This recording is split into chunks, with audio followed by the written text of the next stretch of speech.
Assalamualaikum warahmatullahi wabarakatuh. Perkenalkan, nama saya Indriani dari kelas AKP 4B. Di kesempatan kali ini saya akan menjelaskan tabungan dan giro. Baiklah, penjelasan yang pertama yaitu tabungan. Tabungan merupakan simpanan masyarakat yang penarikannya hanya dilakukan dengan syarat-syarat tertentu, tapi tidak bisa ditarik dengan menggunakan cek, duit giro, atau yang dipersamakan dengan itu. Syarat-syarat tertentu misalnya harus ditarik secara tunai. Penarikan hanya dalam kelipatan nominal tertentu. Penarikan tidak boleh melebihi saldo minimal. Produk tabungan untuk tiap-tiap bank berbeda-beda. Misalnya, yang pertama, Simaskot untuk BRI, yang kedua, Tahapan untuk BCA, yang ketiga, Taplus untuk BNI, yang keempat, Tabungan Mandiri untuk Bank Mandiri, dan yang terakhir, Pesira untuk Bank Sumsel Babel. Kemudian, bagaimana syarat-syarat penyelenggaraan tabungan? Yaitu, yang pertama, tabungan hanya dalam bentuk rupiah. Yang kedua, ketentuan tabungan ditetapkan masing-masing bank. Yang ketiga, penarikan tidak dapat menggunakan cek, biliet, atau surat perintah bayar lainnya. Yang keempat, penarikan hanya dapat dengan menandatangani bank atau ATM. Yang kelima, bank penyelenggaraan tabungan diperkenakan sendiri untuk menetapkan sendiri cara pelayanan, sistem administrasi, setoran frekuensi pengambilan, tabungan pasif, tingkat suku bunga, cara perhitungan dan pembayaran bunga, pemberian hadiah serta nama tabungannya. Yang keenam, bunga tabungan dikenakan PPh sebesar 15% final. Pencatatan transaksi tabungan. Setiap setoran tabungan dicatat sebesar nilai nominal setoran dan disajikan sebesar nilai kewajiban. Nilai kewajiban adalah saldo ditambah bunga yang diperhitungkan dikurangi pajak. Setiap bunga yang diperhitungkan dikreditkan ke rekening tabungan. Setoran tabungan juga dapat berupa warkat atau surat berharga lainnya.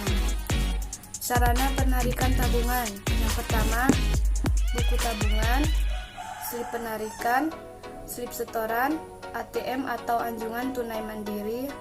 Sarana lainnya, formulir transfer, internet banking, mobil banking, dan lain-lainnya. Selanjutnya, giro. Menurut Undang-Undang Nomor 10 Tahun 1998, yang dimaksud dengan giro adalah simpanan yang penarikannya dapat dilakukan setiap saat dengan menggunakan cek, biliet giro, sarana pemerintahan pembayaran lainnya, atau dengan cara pemindah bukuan. Pengertian dapat ditarik setiap saat. Maksudnya bahwa uang yang disimpan di rekening gir tersebut dapat ditarik dalam sehari dengan catatan dana yang tersedia masih mencukupi. Kemudian juga harus memenuhi persyaratan ditetapkan oleh bank yang bersangkutan. Jenis-jenis sarana penarikan dana melalui rekening giro. Cek merupakan surat perintah tanpa syarat dari nasabah untuk membayar sejumlah uang kepada pihak yang di dalamnya atau kepada pemegang cek tersebut. Contoh cek yang diterbitkan oleh salah satu bank BUMN bisa dilihat di layar.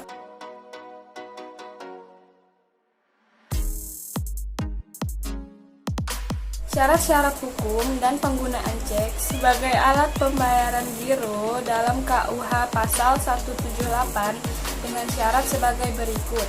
Yang pertama, pada surat cek harus tertulis perkataan cek. Surat cek harus berisi perintah tak bersyarat untuk membayar sejumlah uang tertentu, nama bank yang harus membayar tertarik, penyebutan tanggal dan tempat cek dikeluarkan, tanda tangan penarik. Jenis-jenis cek yaitu sebagai berikut. Cek atas nama, cek yang diterbitkan atas nama orang atau badan tertentu yang tertulis di dalam cek tersebut. Cek atas unjuk, cek yang tidak tertulis nama seseorang atau badan di dalam tersebut. Cek silang, cek yang di pojok kiri atau diberi dua tanda silang. Cek mundur, cek yang diberi tanggal mundur dari tanggal sekarang. Cek kosong, cek yang dananya tidak tersedia. Biliet giro.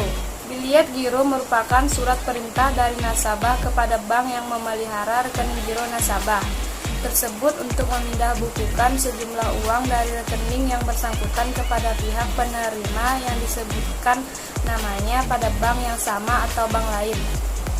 Syarat-syarat yang berlaku untuk bank agar pemindahbukuannya dapat dilakukan yaitu: yang pertama, ada nama biliet giro dan nomor serinya. Perintah tanpa syarat untuk memindahbukukan sejumlah uang atau beban rekening yang bersangkutan. Nama dan tempat bank tertarik. Jumlah dana yang dipindahkan dalam angka dan huruf. Nama pihak penerima. Tanda tangan penarik atau stempel penarik jika si penarik merupakan perusahaan. Tanggal dan tempat penarikan. Nama bank yang menerima pemindahbukuan tersebut. Alat pembayaran lainnya. Alat pembayaran lainnya adalah suatu perintah kepada bank yang dibuat secara tertulis pada kertas, slip setoran, penarikan, clearing atau RTGS yang ditandatangani oleh pemegang rekening atau kuasanya untuk membayar sejumlah uang tertentu kepada pihak lain pada bank yang sama atau berbeda. Contoh slip setoran, slip penarikan, dan clearing atau RTGS salah satu bank BUMN bisa dilihat di layar. Nah, sekian penjelasan dari saya. Wassalamualaikum warahmatullahi wabarakatuh.